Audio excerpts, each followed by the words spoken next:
Now, a new YouGov poll has found that 7 in 10 people believe Keir Starmer is handling immigration badly. Yeah, the Prime Minister is under growing pressure from Labour grandees and senior ministers to adopt a more radical approach to the small boats crisis as public concern over the government's handling of the issue intensifies. Well, joining us now is political commentator Charlie Downs.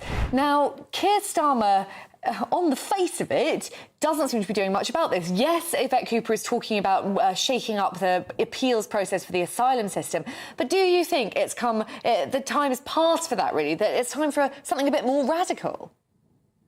Well, God knows we need radical action in a number of different areas of policy in our country, I think. I think that the project of really Blairism that we have suffered under since 1997 has been shown to be an utter failure. And the system that it has created, the system of government that it has given birth to, is really at the source of so many of the problems that we're facing today. And these polls that have come out today showing the loss of faith in Starmer are very revealing. But what they say is that 7 in 10 Britons think Starmer has failed on illegal immigration. Now, I think from Starmer's perspective, and indeed from the perspective of people like Lord Hermer and various others in the civil service and the kind of the deep state who actually run the country, as against the public-facing element of government that we interact with in the Commons, I think they would say that they're succeeding on illegal immigration because these people are true believers in the doctrine of human rights. I mean, Keir Starmer had a career defending the worst possible people and getting them off of the death penalty and all this sort of thing.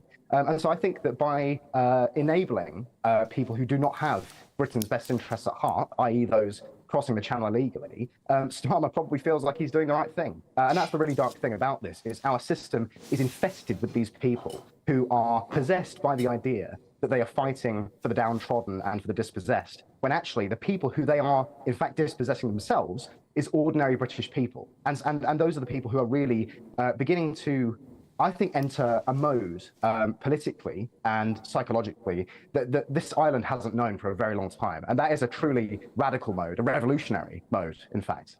So is that the issue, Charlie, here, that we seem to be being controlled, or this issue is controlled by unelected and, crucially, unaccountable lawyers who are defending these illegal migrants who come across the channel? From the outsider's perspective, it looks like the government is powerless to stop all of these appeals, although they are trying to speed up the appeals process. But what can be done about these legal challenges that keep on happening? Because from where I'm standing, it looks like the Labour government are really reluctant to do anything about the European Court of Human Rights, for example. Well, again, Cameron, it's because these people who occupy the positions of authority, elected and unelected, believe in the project. They believe in the ECHR. They believe in the Human Rights Act. They believe in the web of legislation that was created in the wake of the Human Rights Act, which is causing so many of the problems that we have today. Like, for example, the requirement to put up the so-called asylum seekers in hotels and that kind of thing. That's due to a law that was passed in 1998. We have this legislative sort of architecture that's completely out of date, completely inappropriate for the time in which we live. And really all that's required to fix this problem is the political will to do so. And the Labour government certainly doesn't possess that because, once again, they believe in this stuff. They want to see more of this stuff come through. I mean, if you read the Labour manifesto before they were elected, it was full of absolutely bonkers stuff, some of which they've started to bring through, like, for example, 16-year-olds being given the vote. I mean, this is who these people are. Like, when you read them and when you listen to their words, you should believe them. And I don't think they have any interest or desire to meaningfully address the illegal migration problem, as evidenced by this completely ineffectual deal with the French, which will see a one-in, one-out policy. It's certainly not acting as a deterrent, because we're still seeing hundreds, thousands of illegal migrants, primarily foreign males, from the most violent regions of the world, like Afghanistan and Eritrea and Sudan, crossing the channel every week. And so I just, when you should watch what the hands are doing and not what the mouth is saying on these issues, because the revealed preference of this government is actually to enable the issue rather than solve it. And I think it's true to say that actually the one-in, one-out policy, because there's only something like a 1 in 17 chance of actually going back to France, it's being used by people smugglers as advertising. But do you think there is anything now politically that Keir Starmer can do? David Blunkett suggests today in the Times of, senior Labour grandee that this is a sort of crunch moment for Keir Starmer, and that if he doesn't act very quickly, then his authority on this issue is going to slip away altogether. Do you think it's a crunch moment, or are we actually beyond that? Is there anything that Keir Starmer can actually do to save this, or is it going to be a problem for the next Prime Minister? 2 points on that. I mean, in that same article, David Blunkett advocates for digital ID being the problem, the solution to this problem. As it is, for any problem, when you talk to a Blairite, digital ID is their catch-all solution to everything. So it's not surprising that he was advocating for that. I don't think that is the solution, because I don't think that's in keeping with the English tradition of individual liberty. I think that digital ID is a very dangerous precedent to set. It may solve the illegal migration problem, but to be honest, I don't think that the trade-offs are worth it. Now, with regards to Starmer being able to do anything about this, I mean, we're still several years out from a general election, in theory. And I do think there are things that he could do to solve this. Like, for example, at Restore Britain, we have been advocating for the closing of all of the asylum hotels, the arresting of everybody in them, because we know that they are criminals because they've crossed the channel illegally, and detaining them in tented encampments on MOD land until such a time as they can be removed either to a third country or to their home country. And if Starmer was prepared to deploy that kind of policy, then we would see an end to this problem. But he's not going to do that because he basically just doesn't have the stones for it. Charlie, Reform UK says it's going to be seeking deals with countries like Afghanistan and Eritrea to send people back if they win power. I suppose the issue is, and what we've seen time and time again with the former Conservative government and indeed the current Labour government, is that it's very easy to be in opposition and promise all these things, but actually delivering on it is a whole separate issue. That's quite true. I mean, once again, it comes down to political will, and it's very encouraging to see Reform adopting our talking points on mass deportations and various other issues, including net negative legal immigration.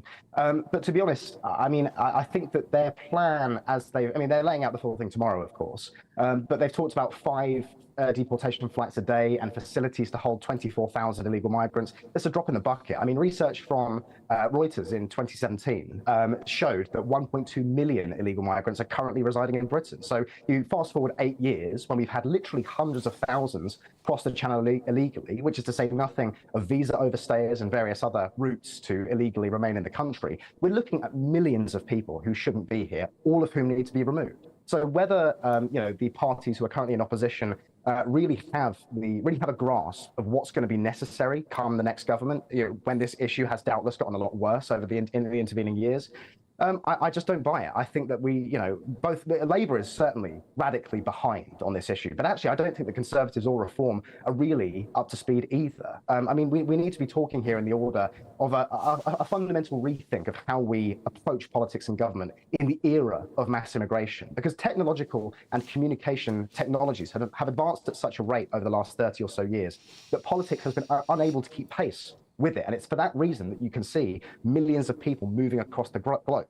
And there are those who think that that's a good thing, a beautiful thing, who don't believe in the nation state, who don't believe in borders. But actually, for those of us who want to live in safe, secure, prosperous countries, you need to have a certain degree of, you need to have a huge degree of security of borders, a huge degree of homogeneity in your population, and a government that has the interests of ordinary people at heart.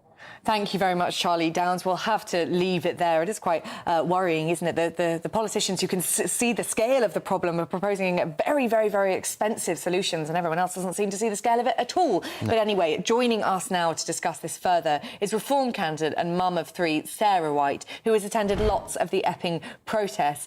Now, Sarah, who has the answer to this problem? Nigel Farage is coming up with all sorts of new ideas tomorrow. The Conservatives say that actually some of these ideas aren't new at all. They're just rehashing what the Conservatives said.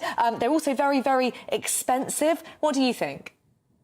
I think that the problem is our government is actively at war with the people of this country.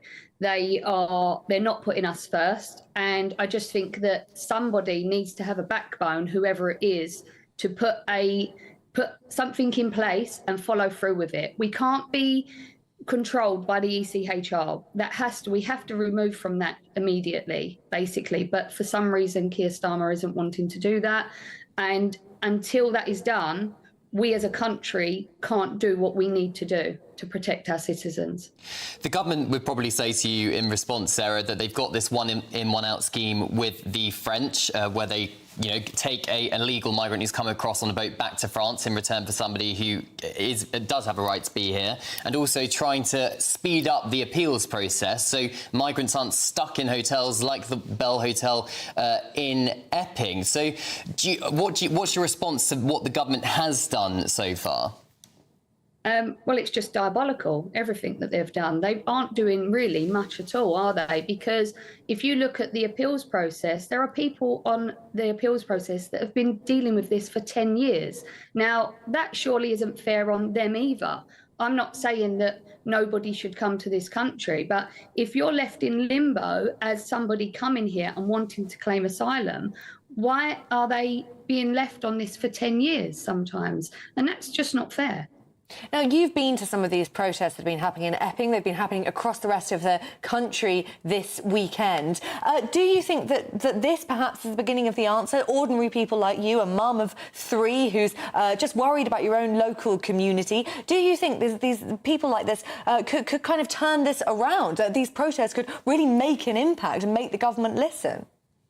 I think ultimately the protests have gained such momentum, and you can see they are growing in numbers, like you say. I think there's something like 40 protests over this weekend, and the amount of people coming out, it just proves that if you protest peacefully, you can achieve what you want to, what our end goal was, to get the Bell Hotel shut down. Unfortunately, the Home Office are obviously trying to submit an appeal against that.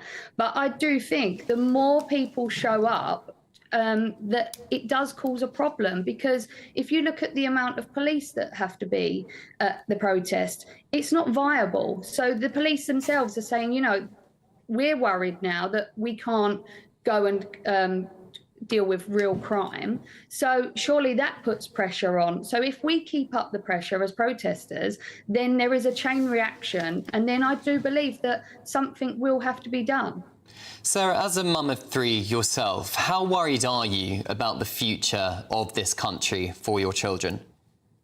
I'm incredibly worried about the future of this country, and not just for my children, for every single child in this country, because it is a fundamental right to feel safe in your community. And we are seeing at an alarming rate, there are more crimes being committed, more women are being sexually assaulted. And it's not just women that are sexually assaulted, it's young girls as well, because these men land on our shores. And like I've said before, they don't all of a sudden gain the morals of somebody who has lived here, born and bred, and they come from countries where they have an ideology that women aren't even second-class citizens. So how do you expect them to integrate into our community? So my worry is the future generations, 100%. OK. Thank you very much, Sarah White. Really, really good to hear from you, your perspective as someone who has been attending these protests.